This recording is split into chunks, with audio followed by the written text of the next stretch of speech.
Welcome back to my channel. আশা করি আপনারা সকলেই খুব ভালো আছেন আর আমিও খুব ভালো আছি। এখন কোথায় যাচ্ছি বলুন তো? মেলা। সেই জন্যে দেখুন কত শাড়ি বার করে রেখেছি, লাইন দিয়ে শাড়ির সম্ভার। আর আরেকজন বাবু রেডি হয়ে বসে গেছে, কিন্তু আমার এখনও তৈরি হয়নি। তো আমি এই ঘরে জামা কাপড় পরেই আছি। তো এরপরে ভাবছি কোন শাড়িটা পরবো। এটা হলো কটকি শাড়ি, এটা আমার বিয়ের শাড়ি জানেন। বাথরুমটা খোলা আছে, কিছু মনে করবেন না, একটু মানে শুকাতে দিয়েছি পাখার হাওয়াতে। আর এটা হলো মাধুবানি, এটা অরিজিনাল মাধুবানি প্রিন্ট হয় না। অরিজিনালগুলো কি হয় জানেন তো, বাঁশের কঞ্চি দিয়ে এগুলো পেন্ট করা হয় আর অর্গানিক একদম কালার থাকে। আর আরেকটা, এটা কি শাড়ি? ঢাকায় তো না, এটা ঢাকায় না, এটা কি শাড়ি? এই জানি না ভাই, আপনাদের যদি জানা থাকে তো আমাকে জানাবেন তো এটা কি শাড়ি। চলুন যে কোনো একটা পরা যাক। তো ইনার পছন্দ এই শাড়িটা। তবে এই কটকি শাড়ি জানেন, একটা আপনাদের কথা বলে দিই, সবাইকে বলে দিই, কটকি শাড়ি যদি আপনারা পুরীর থেকে কিনেন তাও হবে। এটা আমার পুরীর থেকে কেনা না, এটা আমার বাপের বাড়িতে বিয়ের সময় দিয়েছিল। ছোট শাড়িগুলো ছোট হয়, অনেকটাই ছোট হয়। তো এটা যখন যাব কলকাতায় না, ওরা না একটু কাপড় জুড়ে দেয় এই কাপড়েরই, যাতে সামনেটা গুঁজলেও অসুবিধা নেই। তো চলুন, এখন বেশি বকবক করবো না, মেলা যাব একটুখানি। ঘরে বসে থেকে ভাল লাগছে না, তো একে বললাম একবেলা অফিস ছুটি নাও। তো অনেক বলার পর বাবা রাজি হয়েছে। তো চলুন বেরিয়ে যাই। তো বন্ধুরা বেরিয়ে গেলাম, বিশেষ কিছু করিনি, যেমন ছিল অমনিই বেরিয়ে গেছি। কি সাজবো বলেন তো?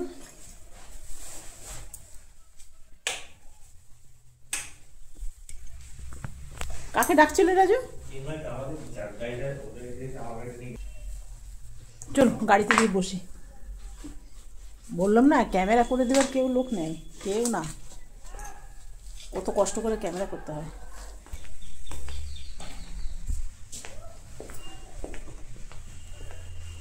এই সব কাজ করতে করতে বাপ রে বাপ দেরি হয়ে যায়।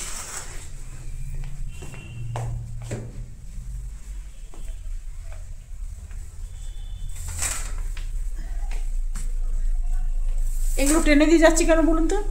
যদি নেটগুলো দিয়ে অনেক সময় মশা ঢুকে যায়। হ্যাঁ সার্ভিসিং এই তো 500 কিলোমিটার ফার্স্ট সার্ভিসিং তো। হ্যাঁ, তো ফার্স্ট সার্ভিসিং পয়সা লাগে গো, কি জানি। মোর তো পয়সা মোবিল চেঞ্জ হবে না আপনার। ওরা মিথ্যা কথা বলে পয়সা টয়সা দেয়। হয় সার্ভিসিং থাকে আৰু মই থাকিব নোৱাৰিলো যে।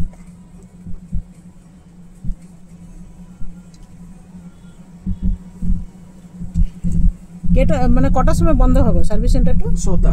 ও বাবা। অ্যাকচুয়ালি কি জানেন তো, আজকে আমাদের মেলা যাবার কোনো ঠিক ছিল না। হাজব্যান্ডকে অনেক জোর করাতে তখন হাজব্যান্ড একবেলা অফিস ছুটি নিল। আর আপনারা হয়তো শুনেছেন, ড্রাইভারটা বলছিল ওর একটা নতুন বাইক কিনেছে, সেই বাইকটা দিয়েছে সার্ভিস সেন্টারে। তো সেটা 6টা নাগাদ সার্ভিস সেন্টারটা বন্ধ হয়ে যাবে। আর ওর মাকেও নিয়ে যাবে ডাক্তারের কাছে। আমাদের ড্রাইভারটার নাম হলো চিন্ময়। তো চিন্ময় নিজের মাকে নিয়ে যাবে ডাক্তারের কাছে। ওর মায়ের খুব শরীর খারাপ, আমরা তো জানিই না। তাহলে আজকে মেলা যাওয়া আমরা ক্যান্সেল করে দিতাম, কালকেই যেতাম। কি আর করব বলুন, এখন যাচ্ছি যখন, তখন এই সব কথাগুলো বলছে, তখন কি আর মন খুলে মেলা ঘুরে যায়? তখন আমরা বললাম আচ্ছা ঠিক আছে, আমরা 6টা 6:30টার মধ্যে ঘর চলে আসব। তো সার্ভিস সেন্টারকে এখন ফোন করা হলো যে ও 6:30 নাগাদ আসবে, এসে বাইকটা নিয়ে যাবে। আর ওর মাকেও ডাক্তারের কাছে দেখিয়ে নেবে। না তো আজকে আমরা বেরোতাম না, কালকেই বেরোতাম। মেলাটা থাকবে আর মাত্র 2 দিন। তো চলুন, আমরা চলে এসেছি মেলার কাছে। আমার হাজব্যান্ড গেছে এখন টিকিট কাটতে। তো আমার হাজব্যান্ডেরও এইসব মেলা টেলা ঘোরার মধ্যে কোনো ইন্টারেস্টই নেই। তবে যখন আগে বনি ঋষি ছিল না, বনি ঋষিকে নিয়ে আমি মেলা ঘুরতে আসতাম। তবে বনির খুব একটা মেলা ঘোরা পছন্দ করে না, ঋষি আবার আমার সাথে একটু ঘুরে। তবে জানেন, আগের বছর মেলার টিকিটের দাম ছিল 20 টাকা, এইবার করে দিয়েছে 30 টাকা। বুঝতে পারছেন, প্রত্যেক বছর এরা মেলাওয়ালারাও দাম বাড়িয়ে দিচ্ছে। মেলায় ঘুরবো তার জন্য আবার 30 টাকা করে। 30 টাকা করে কম নাকি বলুন তো? তবে অনেক বেশি বড় মেলাটা, তবে মনে হয় না সব ঘুরতে পারবো। একটা মনের মধ্যে চিন্তা থেকে যায় না যে ওর মাকে নিয়ে যাবে ডাক্তারের কাছে। আমার তো মা নেই, সেই জন্য আমি বুঝি। আমি বললাম না না ঠিক আছে, আমি 1 ঘন্টার মধ্যে মেলা যেমন তেমন ঘুরে চলে আসবো। ভেবেছিলাম মেলায় ঘুরবো, কিছু খাবো, তারপরে তো আসবো। মেলায় যদিও বা খুব একটা খাই না, তবু মাঝে মধ্যে তো খেতেই মন করে। আর আমরা দিনের বেলায় এসছি বলে না, মানে এখন বাজে কটা জানেন? 5টার সময় কিছুক্ষণ পরেই অন্ধকার হয়ে যাবে। আর এই লাইটগুলো সন্ধ্যাবেলা এলে খুব সুন্দর জ্বলে, ভালোই লাগে। তো চলুন এখন মেলার ভেতরে যাই। তবে জানেন তো এই মেলাটা আমি প্রত্যেক বছরই আসি, তবে কিছু কিনতে পারি না, এত বেশি দাম রাখে, এত বেশি দাম রাখে কি বলবো। চারিদিকেই খাবারের স্টল লেগেছে, যদিও বা বিরিয়ানি, তবে বিরিয়ানি খাবো না। আমি হালকা টালকা কিছু খেতাম, কিন্তু মনে হয় না আর কিছু খেতে পারবো কোনো রকম। আমার হাজব্যান্ড তো এমনিই মেলা ঘুরে না, আবার তাড়া মারছে কি তাড়াতাড়ি চলো। বলুন তো এমনিভাবে মেলা ঘুরে যায়? তো চলুন কোনো রকম ঘুরে নিয়ে যাচ্ছি। তবে এই যে চেয়ার টেবিল সোফা এগুলো দেখতে যত ভাল লাগছে না, দামটা শুনলে চমকে যাবেন। 2 চেয়ার একটা টেবিলের দাম বললো 23,000 টাকা। এই যে দেখছেন চুড়ি কানের, এগুলো লেডিস কাউন্টারে কোনো ভিড় নেই। যা বেশি দাম রেখেছে না, কেউ নিতেই পারছে না। এগুলো হলো লখনৌকারি চিকেন। এই চিকেনের জামাগুলোর দাম হলো এক একটা দাম 800 টাকা, 900 টাকা, 1000। আর এই ঘড়িটা যা আমার ভাল লাগছিল, আপনাকে কি বলবো, দেখতে ভীষণ। জানেন একটা কি জিনিস, প্রত্যেকটা জিনিস কিন্তু দেখতে ভীষণ সুন্দর। তবে এই ক্লিপগুলো ঠিকঠাক দাম আছে, এক একটা ক্লিপের দাম বলছে 50 রুপিস করে। তো আমার তো চারিদিকে ক্লিপ, মানে আজকে কিনছি কালকে ভেঙে যাচ্ছে, তবে মেলার থেকে নিলাম না। আর এগুলো দেখছেন, এইগুলো গাছ রাখার ছোট ছোট পট, আপনি এর ভিতরে রাখতে পারবেন। তবে আমাদের লোকাল মার্কেটে এর দাম অনেক কম। এখানে দাম বললো 800 টাকা, 1000 টাকা, 1200 টাকা, এইরকম দাম। এই দাম শুনে তো বেরিয়ে গেলাম।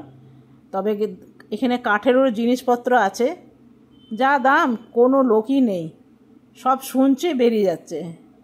আমি ভেবেছিলাম পট রাখার 2টো নেব, কিন্তু বলল কি অনেক দাম বলতে আমি ছেড়ে দিয়ে চলে এলাম।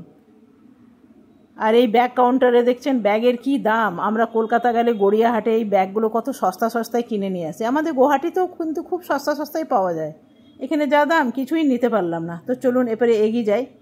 তবে এইখানে অনেক কাঠের বাচ্চাদের খেলার জিনিসপত্র আছে, এগুলো একটু দেখছিলাম আর আপনাদেরও দেখাচ্ছিলাম। এই যে দেখুন।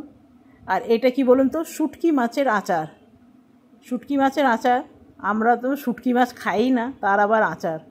তবে শুনেছি নাকি খেতে অনেক ভালো, একদিন কিনে খাবো আর আপনাদের জানাবো কেমন খেতে। তবে এইগুলো দেখে আমার বড় লোভ লাগছিল জানেন। তবে যদি একটা এক্সারসাইজ করার জিনিস থাকে, তাহলে ঘরেই অনেক শরীরচর্চা হয়ে যায়, বাইরে যেতে হয় না। বাংলাদেশের শাড়ি স্টল লেগেছে, তবে এখনও ভিড়টা আসেনি। ভিড়টা হবে সন্ধ্যাবেলার থেকে, ঠিক 7টা-8টার থেকে ভিড় হবে। তো চলুন আবার এগিয়ে যাই। এখানে দেখুন ব্লাউজের দোকান লেগেছে, তবে এক একটা ব্লাউজের দাম বলছে 1200, 1500। আমি ভেবেছিলাম নেব, খুব সুন্দর ব্লাউজগুলো ছিল, তবে এত বেশি ভিড় ছিল না, সেই জন্যে আমি কোনো রকম, ওই যে মাথায় একটা টেনশন আছে না, যে এখনই দেখে কোনো রকম বেরিয়ে যাব। তো যদি নেক্সট বার আবার যাই তো খুব ভালো করে ভিডিও করব আর দেখব। তবে একদিন হাজব্যান্ড ছুটি নিয়েছে, বাবা রোজ ছুটি নেবে। এগুলো হলো জয়পুরি চটি, ওই যে ঘুঙুর লাগানো আছে না। আমার হাজব্যান্ড বলছে বাবা এগুলো নিও না, ঘুঙুর টুঙুর লাগানো। কি আর বলবো বলুন, আমার কিন্তু বেশ পছন্দ এসেছিলো। হাজব্যান্ড এমন বলে দিল না, আর নেবার ইচ্ছাটাই চলে গেল।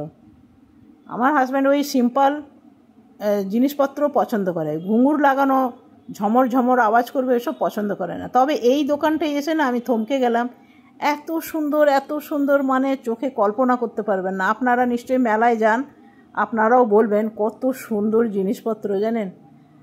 মনে হয় সবকটায় যদি রিজনেবল দাম থাকতো না, তাহলে মনে হতো এর কাউন্টার পুরো খালি হয়ে যেত। এত বেশি দাম। একটা গোপালের দাম জিজ্ঞেস করলাম জানেন, গোপাল দাম বললো 13,000 টাকা। একটা ঘন্টির দাম বললো কোথায় 23,000 টাকা। আপনাকে দেখাবো, দেখবেন ঘন্টিটা। তবে এই তালাটা আমার খুব পছন্দ এসছে, তালাটার দাম অনেক বলছে, দেখি যদি দাম সস্তা হয় তাহলে নেব। তবে এই শঙ্খগুলো এত ভারী না, আমি উঠাতেই পারলাম না, ভীষণ ভারী। এক হাতে তো আমার ক্যামেরা আছে, আর এক হাতে আমি উঠাতেই পারলাম না। এত সুন্দর জিনিসপত্র না, চোখ ধাঁধিয়ে যাচ্ছে। তবে একটা জিনিস আমি কিনেছি। তো দেখলেন, আপনাকে বললাম অল্প দেখে শুনে বেরিয়ে গেলাম। 6:30 বাজে আমার হাজব্যান্ড বলছে চলো ওর মাকে দেখাতে হবে, চলো ওর মাকে দেখাতে হবে। সত্যি কথা বলছি জানেন, একদম ঘুরতে পারিনি, মনটা খুব খারাপ হয়ে গেল। তারপরে আমরা বেরিয়েই যাচ্ছি, তা হাজব্যান্ড বললো হচ্ছে ঠিক আছে, ওর মায়ের সত্যিই খুব শরীর খারাপ, 3 দিন 4 দিন বিছনা থেকেই উঠতে পারিনি। তো সেই জন্যে আমারও মনটা খারাপ হয়ে গেল। তো আমার হাজব্যান্ড বললো চলো তোমাকে কথা দিচ্ছি অন্য একদিন আবার নিয়ে আসবো। খুব সুন্দর করে সাজিয়েছে, ভেবেছিলাম আপনাদেরও দেখাবো আর আমিও নিজে ঘুরে দেখব, কিছুই করতে পারলাম না। আর চুলটা ঘেটে কি হয়েছে দেখুন একদম। তবে হাজব্যান্ডও বললো যে চলো আর উপায় নেই, অন্য দিন আবার নিয়ে আসবো, যাব। আর কিচ্ছু খেতে পারলাম না, আমরা এখন বেরিয়ে গেলাম। তো চলুন যাই, ঘরে গিয়ে আমি দেখাচ্ছি কি কিনেছি। তবে 2টো জিনিস কিনেছি, ওটা অবশ্যই আপনাদের ঘরে গিয়ে দেখাবো। তো বন্ধুরা, আমরা ঘরে এখন পৌঁছে গেছি। তো বন্ধুরা, আমরা জাস্ট এখন এলাম। তো এখন বাজে 6:30। আপনাদের এসেই ঘড়িটা দেখালাম, 6:30 বাজে। তো কি কিনেছি এখানে কিনেছি আপনাদের দেখাচ্ছি। তার আগে জামা কাপড় ছেড়ে দিতে হবে সন্ধে, তারপরে খেতে হবে চা, তারপরে আপনাদের দেখাচ্ছি। ঠিক আছে, আগে সন্ধেটা দিয়ে দিই। 6:30 বাজে, বেশি বাজেনি। আর চুল যা হয়েছিল না, বাপ রে বাপ। চলুন আগে পুজোটা দিয়ে দিই এই সন্ধে। তো বন্ধুরা, আমরা মেলায় তো গেছিলাম, এসে চা খাওয়া হলো। আর ফ্রিজে ছিল একটু ঘুগনি,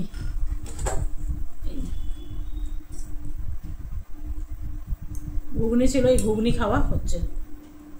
এগুলো সব ফ্রিজে ছিল, লেফট ওভার। আর মেলা থেকে কিনেছি একখানা চাদর, এটা পেতে আপনাকে দেখাবো। এটা এখন পাবো ওদের নাকি রেখে দিচ্ছি।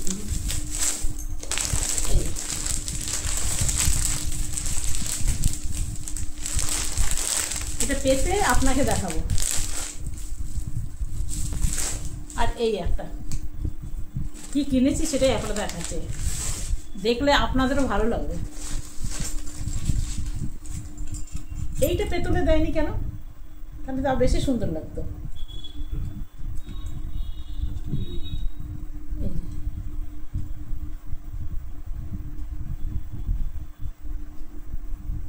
এটা একখানাই ছিল জানেন, আর নেই, বিক্রি হয়ে গেছে সব। বাকি ছিল মাছ ছিল, তারপরে কি ছিল, আরো কি কি ছিল ভাই ভুলে গেছি, অনেক কিছুই ছিল। তো এটা আপনাদের এমনি তালা লাগিয়ে দেখালাম, দেখুন কি সুন্দর লাগছে দেখুন। আর এটা হলো চাবি। এই রকম আমার কাছে একটা রিং ছিল, আগের থেকেই রিংটা আমার বাড়িতেই ছিল। আর রিংটার মধ্যে খুব সুন্দর ঘন্টি লাগানো। আর এই যে দেখুন বিছনার চাদরটাও খুব সুন্দর, পাতার পর এত সুন্দর লাগছে কি বলবো। তো আপনাদেরও পেতে একটু দেখালাম, আর আমিও দেখলাম যে আমার ভয় ছিল এটা হবে কি না, দেখলাম না খুব সুন্দর হয়েছে। ওই চাদরটার দাম নিয়েছে 600 টাকা, 700-750 টাকা বলেছিল, 600 টাকায় নিয়েছে। আর এই হলো আমার তালার চাবি। আমি একদম, এটা আমার ঘরেই ছিল। আর এটারও সুন্দর ঘন্টি আছে জানেন। এইটা হলো রিং, এটা ব্যাগে ট্যাগে রাখা যাবে না, কিন্তু এটা দেখতে সুন্দর বলে লাগিয়ে নিলাম। আর এটা দেখতে সুন্দর বলে কিনেও নিয়েছিলাম, এটা দেখতে সুন্দর বলে কিনে নিয়েছিলাম। তো চলুন আজকে ভিডিওটা আমি এখানে শেষ করব। যদি ভালো লাগে একটা লাইক করবেন, সাবস্ক্রাইব করবেন, আমার পাশে থাকবেন। কালকে আসবো আবার নতুন ইন্টারেস্টিং ভিডিও নিয়ে। ততক্ষণের জন্যে বাই বাই।